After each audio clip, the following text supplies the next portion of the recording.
So when you want to authenticate somebody, whether it's in real life, whether it's doors, whether it's anything, there's going to be some sort of authentication. And there's a couple different methods for authenticating something or somebody. It's something you know, and it's something you have, or there's some sort of combination of them, or there's single-use combinations of them. So something that you have might be a badge or a key. Hopefully I get this back, pass it around. This is a proxy card. So yeah, so you basically put it near the door, a prox sensor.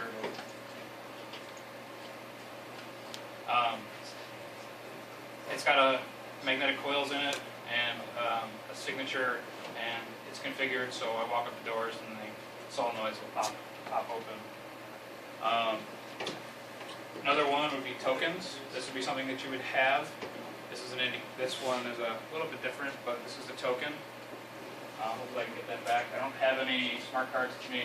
You guys know what identification is, and you probably know what biometric stuff is, whether you've seen red nuts or fingerprints or fecal splatter pattern matching. So, there's all kinds of things. We don't want to know that. It's the pattern matching that's the hard part. Consistency is the key, right? Yes. Yeah. And then there's something which is passwords and pins, and security questions, images, things like that. And there's single-use combinations of such stuff. So a key that only works once, or a badge that only works once, or a password that only works once. So, and you guys know the problems with usernames and passwords. Complexity rules make passwords a challenge. Once your password gets usurped, then they can use it again and again and again and again until you change it. Username and password are still two things that you know. They aren't, anything different than two things that you know. Alex. Security. Presentation. Security images and questions, much along the same lines. You see it in your online banking. Those are still just more stuff that you know. There isn't really any negotiation to make sure that it's something that you didn't manually enter. And I really don't feel any more secure. I'm just annoyed by all the security questions. So the smart card method, which sort of takes the concept of a SIM card in your phone, which is basically a small smart card, and it allows you to do some single sign-on stuff. So the card will store your credentials, it can store usernames and passwords, it can store all kinds of things.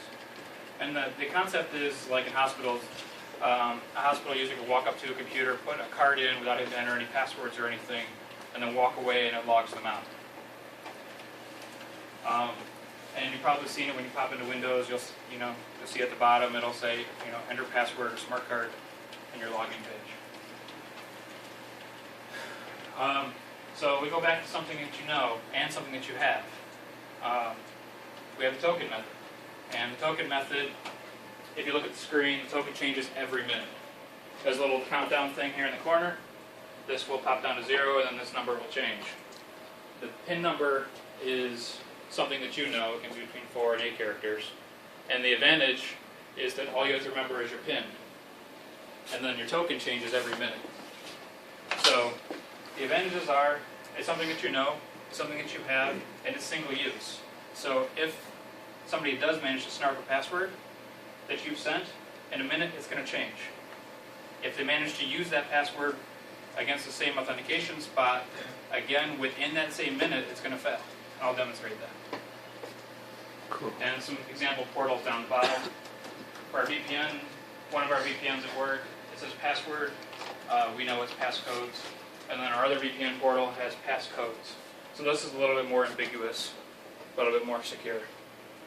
Security through ambiguity. You can get software tokens for your various mobile devices, Androids, Windows.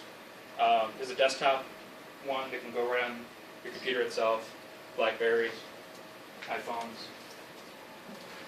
And I'm sure you've seen consumer examples for these. You've seen them with the Flop, the Blizzard. The Blizzard has their security token. Star Wars Online has their own security tokens. PayPal has one. There's some links at the bottom for getting them. And I'll give you guys a quick example. My work one, I have a software token. Let's see. So I'm just going to enter my PIN No. Oh, you can't see your pin? And then it gives me back a token, and then it counts down inside 20 seconds. Sweet. Inside a minute. That's pretty cool.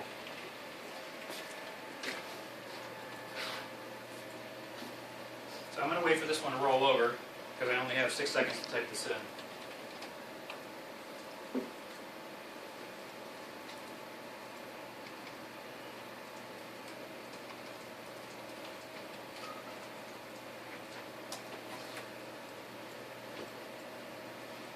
And then if I switch over to another web browser and try to use the exact same credentials, again, 634.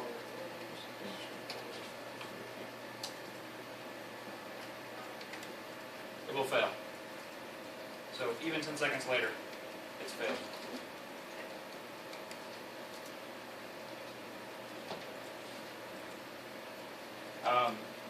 The hardware token that I was passing around, so RSA Security, when you create an account for support with them, they send you one of these in their mail.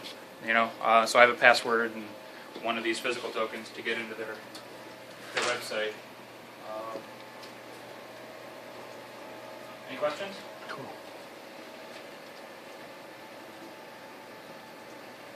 Does everybody use it at your work? Those same things? If you want to get in remote access, yes, everybody uses them. Have you had any problems with them? Operator error. Occasionally the batteries will flake out, and because these roll every minute, and because they aren't synchronized with any time sources, they can get out of sync. So every now and then you have to synchronize them back up. And you basically put in the number you see on the screen, and then the next number on the screen, and they're back in sync. So, if somebody loses that, Then we unassign it from them, we mark it lost, and then we get a new one.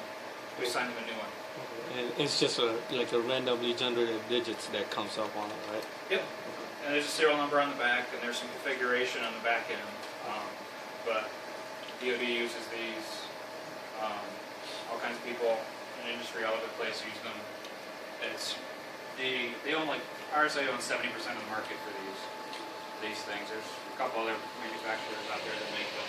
There's some that don't even have the code on there, so all you have is a USB dongle. So you put a USB dongle on the side, much like a smart chip, a smart card, and that's something that you have, something that you know.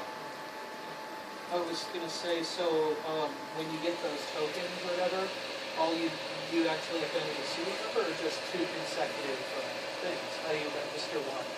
So we buy a batch of them, and then we import a batch of them on the server. Okay. And then, they're like, I think a year for a tray of 25, or 3 years for a tray of 25 is $2,500. And you cannot log in at two different machines at the same time using the same security code. Inside the same minute. So there might be something else stopping you further down the road. So 1 minute you authenticate with one set of username and password here, or credentials here, and then another minute with a different set, you log in here. That authentication might happen, but there might be something later on that says, oh, consecutive logons, too many, and then shut one of them out, or give you an option to kill one of them. Nice. Nice going. All right, that's what I'm looking for. That was 8 minutes and 50